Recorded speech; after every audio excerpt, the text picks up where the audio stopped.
Primeiro lugar, como nós devemos amar a Deus em um mundo de tal maneira que eu acabo de lhe dizer rapidamente. Há dois motivos para as pessoas dizem que amam a Deus. Algumas pessoas são hipócritas, mentirosas. Outras pessoas amam a Deus de verdade. Eu estava na Itália em 1984, em março. Estava pregando com o meu intérprete em Milano. Era a conferência dos pastores da Assembleia de Deus, mas a noite era cruzada. E eu disse aos italianos: quantos de vocês amam a Deus? Todos levantaram as suas mãos. Havia um padre que estava aí, ele levantou a sua mão também. E eu lhe disse a eles: e quantos de vocês guardam os mandamentos de Deus? Todos baixaram as suas mãos.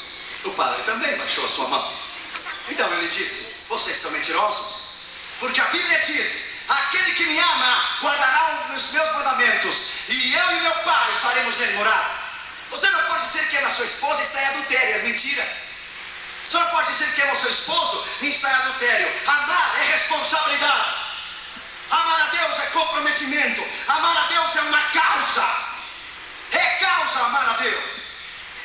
Nós não podemos amar a Deus somente em palavras. Amar a Deus é amá-lo realmente como Deus nos ensinou. Como é? Segundo lugar, Ele nos disse: de todo o coração, de toda a alma e de toda a mente. O que é o coração? É com uma livre vontade, arbítrio, espontâneo, sem reserva nenhuma, um coração aberto e uma vontade rendida.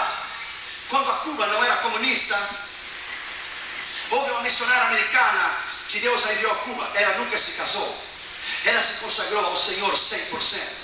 Quando ela estava velha, de 73 anos de idade, todos os sábados pela manhã, ela tomava uma sacolinha, colocava Novos Testamentos e ia até La Habana, no centro na capital de Cuba, e colocava uma caixinha de maçã e pregava a palavra do Senhor. Ela caminhava 4 quilômetros para ir e 4 quilômetros para vir. Uma senhora de 73 anos, uma grande missionária. Um dia ela foi, pregou a palavra do Senhor, regressou à tardezinha. Quando ela regressou, algumas horas depois, um moço veio e tocou na porta e disse: missionária, você foi hoje ao meu bairro e você pregou a palavra do Senhor, mas o meu irmão está morrendo. Você poderia vir comigo? Qualquer pastor moderno lá nos Estados Unidos diria: tomorrow morning, amanhã de manhã. Mas ela olhou com os olhos de Jesus. Ela olhou como Jesus olharia você se você estivesse em necessidade. Ela disse ao rapaz: vamos regressar devagar, porque eu já fui e voltei, são 8 quilômetros. 8. Você tem uma lanterna, filha? Ele disse: vim preparada, missionária. Ela regressou, era 12 quilômetros, 73 anos de idade. Chegou lá pelas 9 da noite, pregou ao rapaz, deu o Novo Testamento e regressou à sua casa. 4, 5 horas da manhã. Quando era cedo, o rapaz voltou e tocou a porta. Ele estava chorando. A missionária lhe disse: por que você está chorando?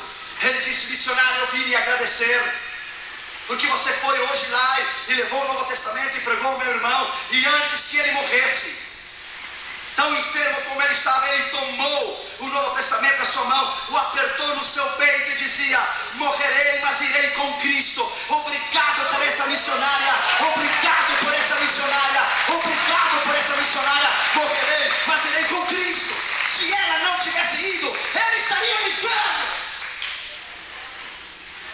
Se Billy Graham tivesse falhado no seu ministério, quantas almas não iriam ao inferno? Se você falha no seu chamado e no seu ministério, quantas almas não irão ao inferno por culpa tua?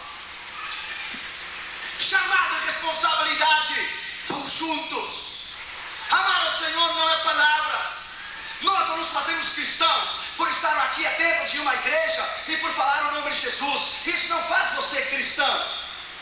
É igual estar em uma mesquita, entrar lá dentro, sentar e dizer praise to Mahoma, louvado seja Maomé. Você não se torna um hambúrguer porque você vai no McDonald's. Religiões do mundo inteiro oram aos seus deuses. Nós somos crentes porque temos passado por um Novo Testamento, por uma experiência do Novo Testamento que se chama o novo nascimento em Cristo. Somos crentes porque Ele nos salvou, nos lavou, nos justificou, nos escreveu nosso nome no livro da vida. Há uma experiência dentro de nossa alma. Não somente ouvimos falar, temos crido, temos conhecido que Ele é o verdadeiro Filho de Deus, o Messias, que foi enviado ao mundo para salvar. uma experiência. Um pastor falava com um ateu no outro dia lá nos Estados Unidos, um homem gnóstico. Os gnósticos não creem em Deus. Apologética é a razão da fé cristã. Ele dizia, o homem olhou o pastor e disse, eu não creio no diabo, porque eu nunca o tenho visto. E o pastor lhe disse, você está certo. Você não pode ter visto o diabo, porque vocês dois estão caminhando juntos, lado a lado, olhando para frente. Quando duas pessoas estão caminhando juntas, estão olhando à frente. Se você quer conhecê-lo, dê-lhe a minha volta e vai à contrária dele. Vai ver que você vai tropeçar com ele. Deixa eu lhe dizer uma coisa. A igreja está buscando homens e mulheres que o amam de toda a alma e coração. Não somente palavras, mas que o amam na causa. Segundo lugar, ele disse, de toda a tua alma. Que é a alma? Excede nas emoções, nas alegrias, tristezas, decepções, atitudes, nossos feitos, objetivos, nossos planos, o que nós sentimos. 1 Pedro 1:22 diz, vocês têm que se amar intimamente uns aos outros, como Cristo amou. Lembra-me quando eu saí da União Soviética, nos tiraram da União Soviética e nos colocaram em Viena, na Áustria, e nos mandaram embora para a Dinamarca.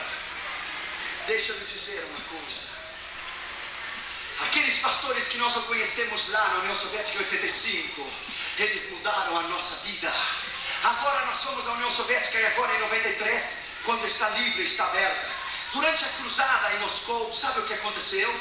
E a cruzada Ucrânia, eu vi que os pastores chegavam ao culto com óculos pretos, como se diz aqui no Brasil, óculos escuros. E eu disse ao meu intérprete, mas eu não entendo. Se à noite estivesse sol e fosse dia, eu não entendo. Ele sabia por que é que o pastor vinha assim. Ele disse, Irion, você quer saber por quê? Sim. Então vamos lá. Descemos e perguntamos para ele, dissemos, pastor, por que você vem aqui à noite com óculos escuros? Aí ele tentou encontrar-me e tocou os meus ombros. Então eu me dei conta que ele era cego. Ele disse, filho, você é muito jovem, tem chegado longe, mas há muito que aprender ainda. Disse, em 1962, veja só, um ano antes de eu nascer. Em 1962, filho, me disse ele a mim, Leonid Brezhnev destruiu 20.000 igrejas e fuzilou a 8.000 pastores. E nós que não negamos o nome de Jesus, pela noite entraram com arames. Sabe por quê? Era que eu venho com os olhos escuros. E ele tirou os óculos e disse, pela noite, aqueles de nós que não negamos a Jesus, eles colocaram arames dentro dos nossos olhos e os tiraram para fora. Os nossos olhos o tiraram para fora. Não é que ele era cego, ele não tinha olhos. Ele somente tinha 2 buracos aqui, que os médicos conseguiram enxertar com parte do seu corpo. Não é que era cego, ele não tinha olhos.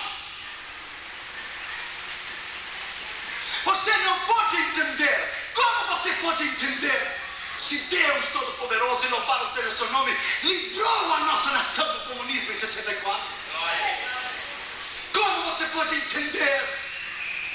Aqueles mártires de lá, de trás da cortina de ferro. Como é que um país livre pode entender? Claro que não pode entender. Porque uma coisa é ouvir. O que os olhos não vê, o coração não pode sentir. Eles são